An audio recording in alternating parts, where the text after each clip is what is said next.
Aí, pessoal, esse é o resultado. Assando o peixe no grill.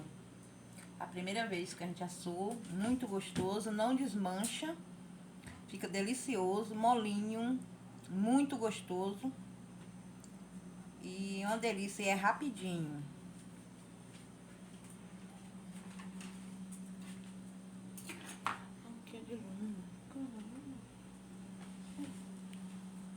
É isso aí.